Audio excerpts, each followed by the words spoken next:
that being in 3 different appointments and having 3 pastors to come out of my appointments, to me, those were highlights. And seeing people who are coming up in the ranks now that are in my churches, that were in other churches, that are starting to preach now as well, or be lay servants and that kind of thing. So I think that's one of the things that I'm very excited about, hearing that things are still going on in those churches. When I first started ministry, a retired minister told me, he said, just remember something, you're not going to always be successful, but be faithful. Be faithful to your calling. Be faithful to God. That is so important. And God will get you through it, because through the years, you will see as you work with people and love your people, because I'm telling you, that is so important, to love the people that you're serving. And I have found through the years, they have taken care of me like nobody's business. So you love them. That's very important. And of course, love God first. I arrived at one of my appointments, and this lady came up to me and she said, I want you to know something, since you're the new pastor, that I am in charge here. So don't you ever forget that. Well, it sort of made me angry. So I looked at her and I said, what did you say? She said, I am in charge. And I said, let me tell you something. I love you, but I'm the new sheriff in town. And she looked at me and she said, a man with a temper. I like that. And she supported me throughout all of my ministry there in that church. Please support your pastors. And there's a lot going on right now with the pandemic. It has caused so many people with so many problems and this kind of thing. And it's brought a lot of stress on pastors.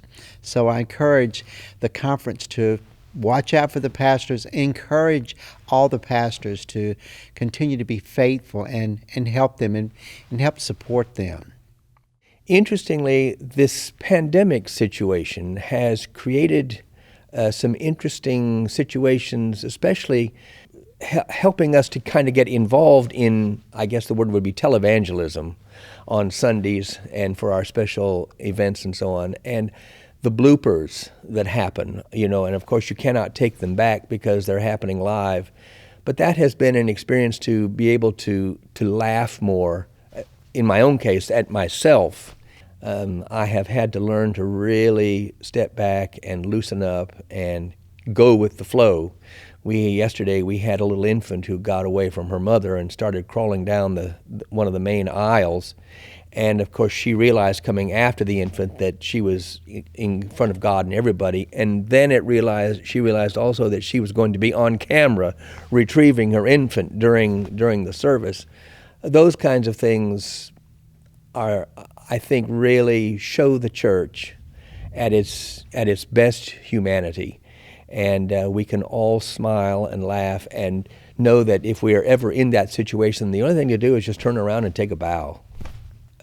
With the possibility of a split in the denomination or something, I would hope that our churches will indeed realize cross-racial appointments, and that our congregations will do more to include LGBTQ people. And I worry that our denomination and the church in general may be now allowing the growth and the possibilities for ministry that some of these folks can really bring to the local church and to the conference. We graduated seminary in 1982, and at first we served separate appointments, but for most of the years of our ministry, we have served together in a single appointment. For 35 years, we've served a single appointment with one salary together, and it's been a blessing. One thing that I treasure are times with the confirmation classes, confirmation retreats to Lake Junaluska, but also times when the youth realized we weren't looking for the right answer, but we were looking for their answer. And when they began to claim being a disciple of Jesus Christ on their own, that was a really special time. I was in the office one afternoon when a phone call came in, and a young man in the community had been murdered. His parents were on the rolls of the church. They were not active. Carolyn had been pastor there for several years, had never met the family. But I went to the door of their home, knocked on it, and they opened up and welcomed me in. They valued my presence there, but what I discovered personally is that God was already there, and that these people, though they were not active in church, nevertheless had a faith that was strengthening and sustaining and guiding them through a most difficult time. It was just a blessing to be able to walk with them through that. Enjoy your ministry, treasure the people, but also be aware that as a pastor, from time to time, you're going to be called on to bear some pain. And the challenge is to do that without being permanently injured and without taking it out on other people. Be true to yourself. Don't betray your own convictions. God will lead you to a stance on controversial issues. And you don't have to preach every time what you believe, but you may be called in smaller groups to state what you believe. And some people in the congregation will get upset with that and may leave. In other cases, you may find that the church will decide it's better for you to move because they disagree with you. But at other times, you'll find that the congregation will rally around you and support you, some of them disagreeing, some of them agreeing, but because you're a person of integrity, a person of faith, they will support you. It may be painful at times when people disagree with you, but we have found that through the years, we've been blessed even through those painful times. Thank you. It has been such a privilege and a blessing to be able to serve as pastors. And thank you most especially to those who made it possible for Carol and for me to serve together as a clergy couple. And especially to thank the congregations with whom we have served. They've been a blessing for us, the way they've supported us, responded to our leadership, challenged us to grow at times, but it's just been a privilege and a joy to serve in ministry with the people of the United Methodist Church. And we are grateful to God and to the leaders and the people. I guess I think about the first appointment that I had and ended up dealing with Hugo, which was a very interesting time, but it was so great to be able to help in leading a community to be pulled together, working together regardless of who people were, denominations or anything else, and seeing a community come through something that was that horrendous. So glad to be able to be a part of that. Follow your heart. Realize that you're never going to do anything perfectly right, but do the best that you can, offer grace to everyone, and celebrate God's love in every respect. Always reflect and consider, can I do it better the next time? Because there will be a next time. I would like to thank my wife for being there with me. We've served so many churches together. I'm thankful for her support. And just so blessed to be able to have a wonderful wife, a wonderful fellow servant. I look at my fellow pastors, that some that are retiring now, some that have retired previously, and I think about the opportunities to be able to grow with them. I'm so thankful for those blessings, to be able to look, grow from their examples, listen to their mistakes, and hopefully I didn't make those. And I look at the support the conference has given all of these years, and I'm so blessed to know that regardless of circumstances, they've stood by folks, they work with people. I also want to thank all the churches that I've served. Wonderful fellowship that we've had.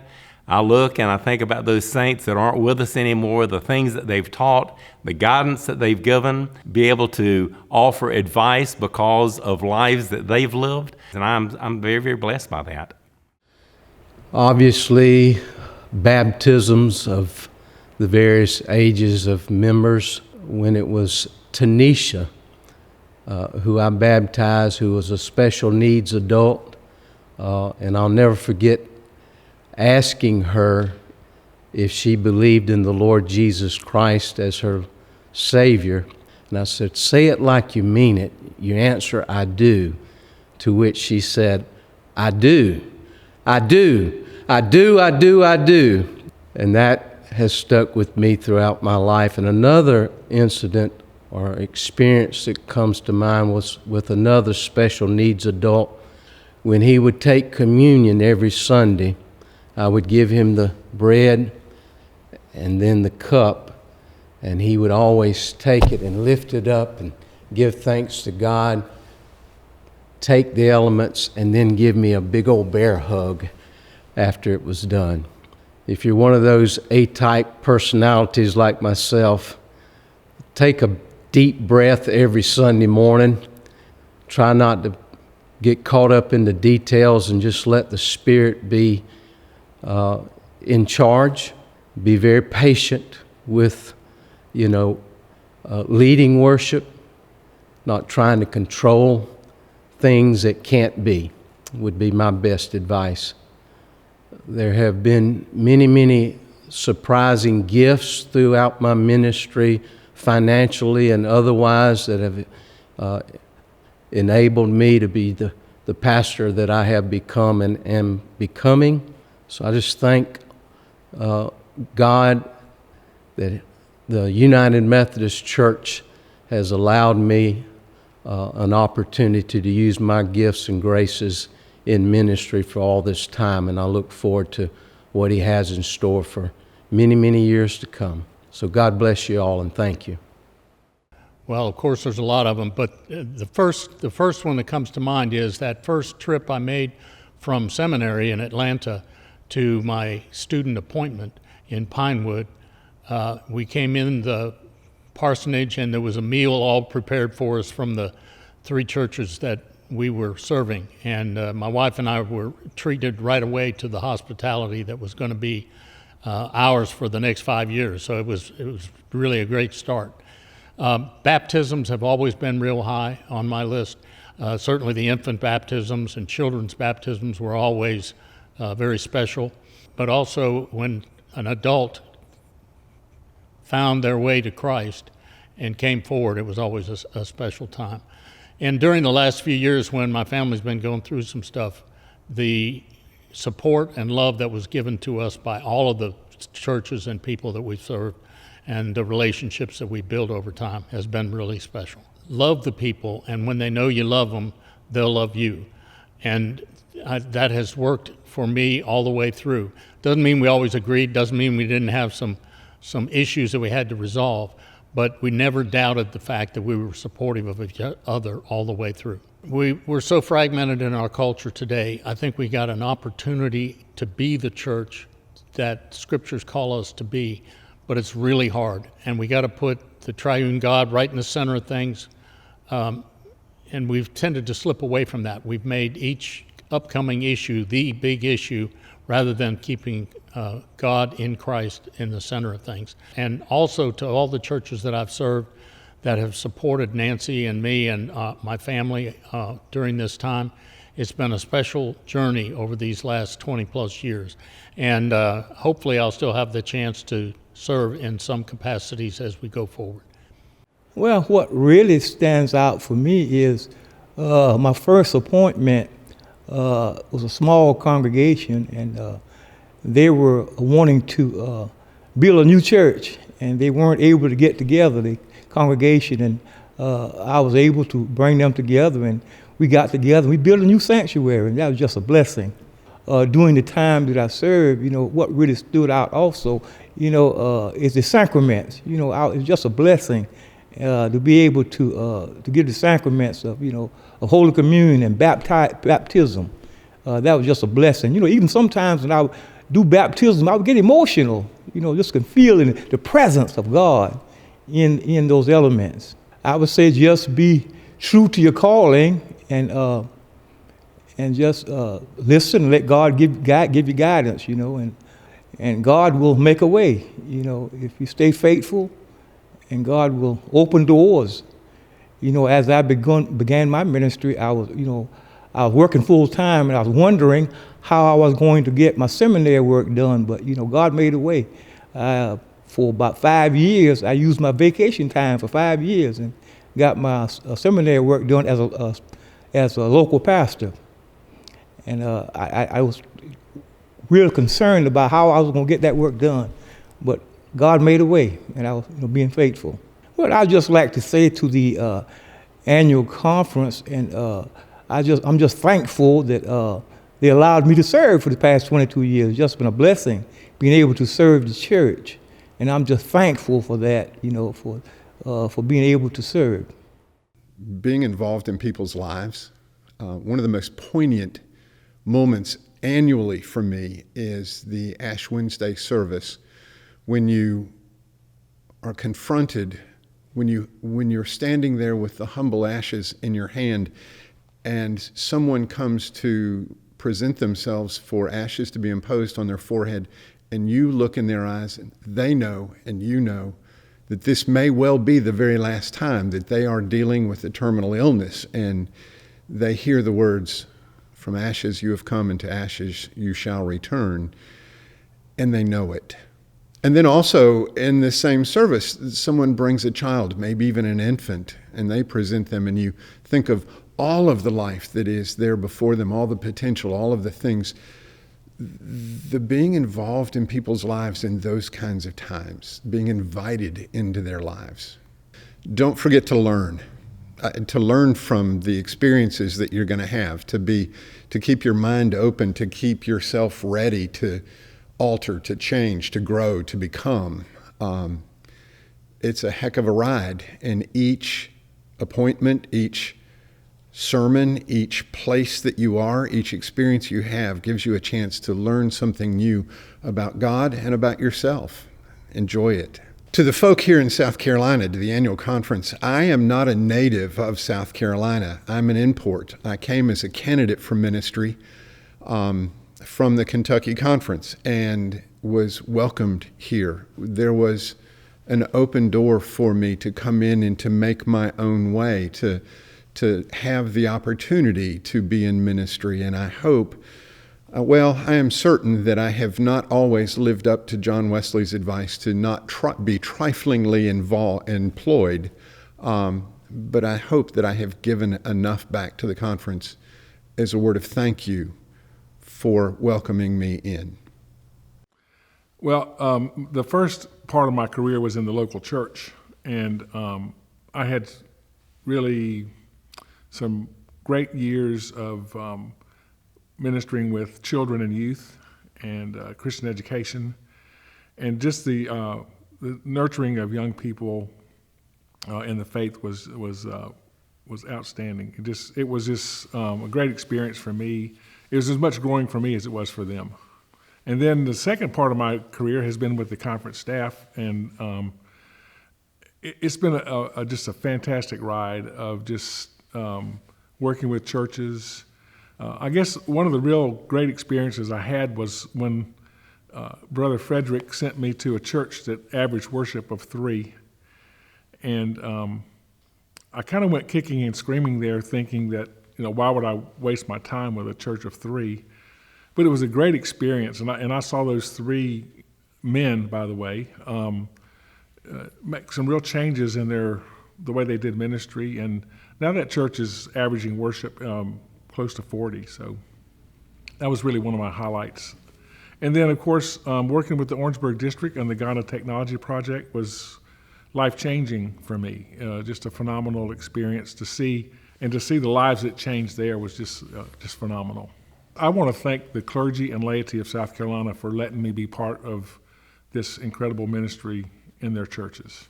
We spent so many years. We spent 40 years fighting about one thing or another, and and it's become more divisive lately. And we're not being a very good witness for Jesus Christ in the world by arguing and vilifying each other, when really what we need to be doing is helping people to know Jesus and grow in Jesus. So that's my word. Other highlights of my ministry is just the people I've met along the way. They had all my congregations had a great influence on me in certain ways and helped me to mature as I went along in ministry. Two exciting things was that I'm a double ordained person, one of those still left over at that time, and my first ordination was as a deacon in '99, and then when I was ordained elder in 2003. And I appreciated all the work that in those days they were called counseling elders instead of mentors, but I appreciate all the work that each of those ministers put in for me. And so another highlight was when I was able to pay it forward and I myself became a mentor, and I enjoyed doing that. Jerry Dix was one of my mentees, and he's having a great ministry in the conference right now. And then, of course, I met my wife at annual conference.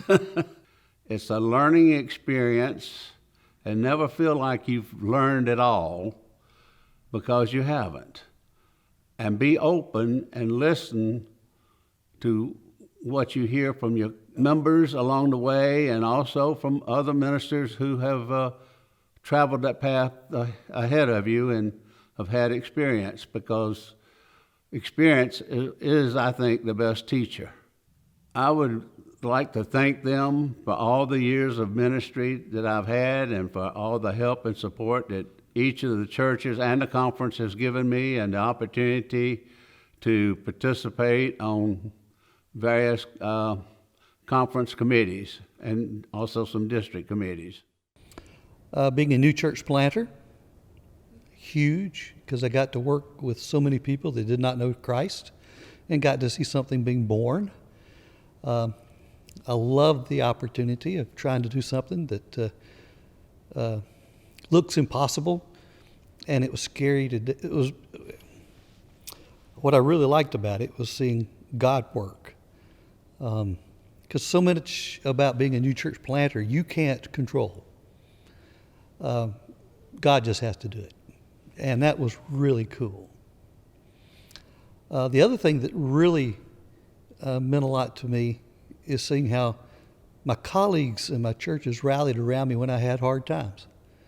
That was incredibly important to me and a huge boost to my ministry. I would spend a little less time learning about leadership and management and the technique of ministry, and spend a lot more time working on the spiritual aspects of being a minister, learning how to forgive, learning how to be with God, learning how to receive the power of God. And shameless plug, I'm going into spiritual direction now, KenOwensSD.com, because I really believe in this that much.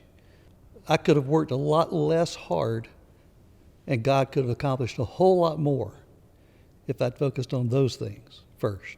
All to the United Methodists and the conference especially, I just say thank you. Man, what a trip it's been, the opportunities I've gotten to do and places I've gotten to go and people I've gotten to meet, and up front observations of how God works. It's just been incredible. I cannot thank the church enough for how it's grown me.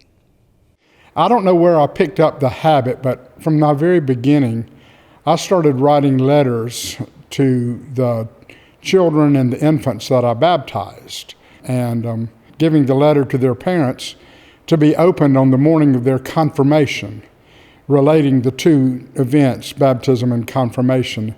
And one of my great joys was it took a long time, but 12 to 15 years later, every spring, I get phone calls from young teenagers. Reverend Henderson, you may not remember me, but I opened your letter today. And that's been a joy for me too. So getting involved and helping bring people into the kingdom, those two things have been highlights for me. It's all about people. Organization is great. We need to organize ourselves so we can be in ministry. We need to organize so we can reach out around the world. But if we ignore the people around us, we are missing something. So pay attention to that. I've always said that that's the thing that I can do. I may not be the best preacher. I'm certainly not the best administrator or program planner, but we can care for each other. Pay attention to your own spiritual life. We get so used to studying the scriptures and praying as part of our job that we ignore our own inner being. We need to pay attention to our relationship with Christ and make that strong, because we need to have fresh water welling up within us to give it to other people. I look forward to whatever is next. A friend of mine said, it's good to live our life in chapters. Well, we're starting a new chapter, and with all those from the past, I'm walking into a new one. And so I look forward to walking into it with you. You know, we've had significant moments in all the churches that we've served that were very special. The relationships, celebrations of relationships that were part of church life were particularly important. To be able to find some close friends and to fellowship is extremely important, I think. Developing relationships with leadership and developing leadership in the church, I think, certainly facilitates the work of the pastor. And so I think that those are important things. Taking time for yourself and for your family, which is a challenge, but letting that be a priority and keeping it in front of you is extremely important. There's something greater at work than our own individual capabilities. And people do change and can change. Trusting the Spirit to affect those things, I think, is very important. And I've seen dramatic change and transformation, I think, over the course of the years in people's lives. God's at work in the world and in us. So trusting that and holding on to that, I think, is important. To be serving in the United Methodist Church over these years, I've been allowed to be an intimate part of so many people's lives that I feel very grateful for all of that. One of the great things about having been in ministry has been the friendships and the relationships of love that have been a part of my experience. Like I said, it has been a privilege and an honor to serve in that regard. Not without its challenges. But nonetheless, a really wonderful. I've had a wonderful life. I've had a wonderful life. Well, of course, baptizing anybody, especially though whenever I got to go someplace with a pool or the lake and baptize them by immersion, but their commitment to Christ was always so exciting. Weddings are both exciting and challenging, but everyday church ministry is important too. So for me, all of ministry has been a blessing. Be yourself and lean into God, because that's who you most have to please. And it's so easy to try to become a people pleaser, but our job is to make disciples and to not make people the first priority, but being obedient to God is. Well, I thank the South Carolina Conference for receiving me. I started out in the Central Pennsylvania Conference and met a fellow by the name of Scott Cloninger who wanted me to come to South Carolina with him, and I'm here, and it has been a good experience to know the people of South Carolina. We're a place for sinners, a hospital for healing, and I've always believed that throughout my ministry. So sometimes when people are hesitant to give a chance, I'm more likely to want to give that chance, because everybody has to have an opportunity to grow and become all that God has created them to be. Jesus said that he came that we might have joy and our joy might be full.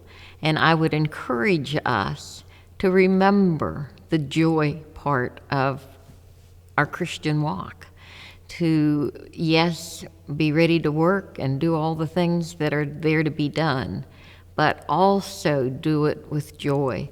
And living in joy and contentment is just a wonderful way to live, and I'm thankful that God was patient with me as I learned to grow in those areas. Being on the Board of Ordained Ministry as the chair, being elected chair, was a really high moment for me. And then serving on the cabinet was a high moment as well. But as far as in local church ministry, just being able to see some things accomplished that you worked really hard for a long time to see accomplished. Some of that being things that don't sound like much, but in the context of a local community of faith, sometimes doing this, what seems like small things, are really huge accomplishments. So some of those kinds of things are just high moments for me. I would say relax, because a lot of the times I feel like I was more anxious about my performance, and I should have trusted God much more. And I also think that a lot of times we are feeling, especially when we start out, we feel as if we are the only person who will ever be here that will ever make a difference. And the truth is that we are part of a long chain of individuals, clergy and laity, who make a huge difference in the life of the church just by the ways we serve, the ways we care, and the ways we engage people and community together. In all of my years of ministry and studying of Scripture, when I think about fulfilling God's purposes in our lives as people of faith, it really comes down to love, loving one another, loving the community, loving the world, but loving God first. Well, it's been a real privilege to serve the United Methodist Church in South Carolina. And in each and every place where I've served, I've enjoyed knowing the people and being a part of their community. And they've taught me so much about not just being a pastor, but also about being a Christian. So I thank them for teaching me about discipleship. And I hope to continue my years of discipleship and service in other places wherever I may go. The highlights were just the people being a part of the people and seeing the church as family and loving the people, meeting them where they are. And it's always exciting. It just every moment really is an exciting and creative time to be with the church and be with the people of the church. God is in charge of the calling that He's placed upon your life, and that you're called to really to love your people, respect your people as you love God and you love yourself and love your family.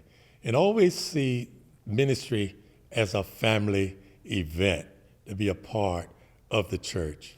Make sure that you include your family in your ministry, and let your family know the awesome responsibility that we have as pastors, as ministers, because as we are to see the church as family, we must let them know that our family must be family as well. Also, I would like to thank my wife, Susan, for being with me all of these years, and thank her for sharing with me ministry. I also thank my children, my oldest, which is Tressa, then Thomas Jr., then Jewel, then Crystal, and then Emerald. And I would like to thank also my son-in-laws, Carl, David, and John, and my daughter-in-law, Jamitha. I'd like to thank all of my grands, Q, Jazz, Davin, Tanner, Jehala, and Thomas III, which is Bo, Dominique, Dallas, Jackson, Nicholas, Jade, and Jamitha. No regrets, no regrets. And I just thank God for this great opportunity to be a part of this journey, to put a block on the wall. there were 3 churches that I've been appointed to, 3 appointments, but at each church there was an extra church added in, and it was just the people themselves and the joy of each church. And then what really stands out as I'm looking at Matt Brody is the fact of the work that we'd done down in Mullins and the flood that we had back in 2014, 15, and 16, when everything came through. Oh, did I say the good food? I put on 20 pounds since I came in the ministry because of all the good food. It might be a fun thing to say, but the only way to live in a church is to fall in love with the church. Fall in love with the community and let the people fall in love with you. And we've been fortunate, we meaning Rita and I have been fortunate that we've fallen in love with the people at each church. So what would I say? Follow Jesus, fall in love. Let's get rid of this mandatory retirement at 72 and a half years old, because there are several of us who are still young thinking, and we're not really being put out to pasture because I'm being appointed to a retirement supply charge up in Winsboro. However, I think that they ought to remove that from the discipline and then let the individual pastors or the cabinet decide when someone's ready to retire. I don't have a desire to go to heaven right now. It's like the little boy when the teacher asked, is anyone ready to go to heaven? They all raised their hand, and he didn't. He said, well, I'm not ready right now. I'm ready later on. That's me. I'm not ready. But one of these days I'd like to preach on Sunday, have the Lord call me home on Monday, Tuesday, or Wednesday, have somebody else in the pulpit.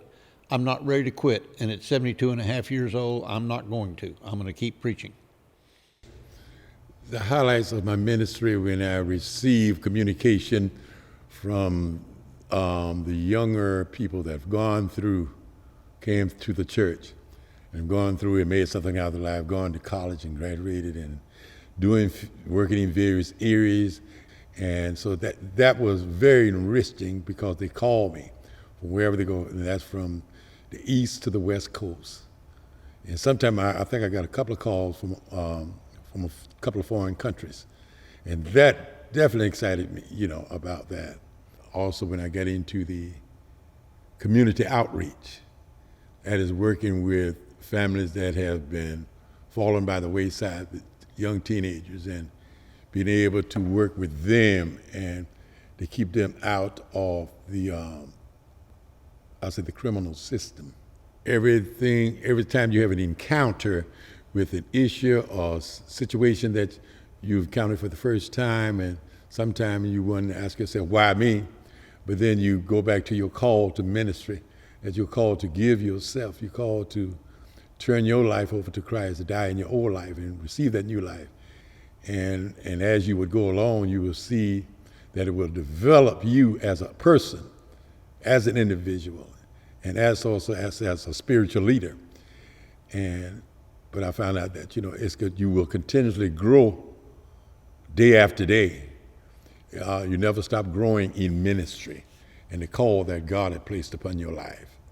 We know that everyone has different gifts and everyone has a different mindset, how they define ministry. But you got to help first, continuously deal with their calling, help them to identify their calling. Many are called but few are chosen, to that endeavor.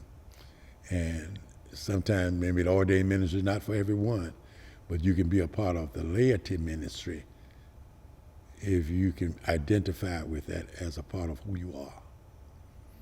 I was able to start Anderson's first free medical clinic there in an empty building that the church had, and that was pretty meaningful. We got a crew of physicians, got them to start going down to Johns Island once a year for a week at a time. Where Shoals, the church burned in the 80s, and we rebuilt it. The building was paid for completely before we moved into it. That was a tough task, but it was kind of a fun task.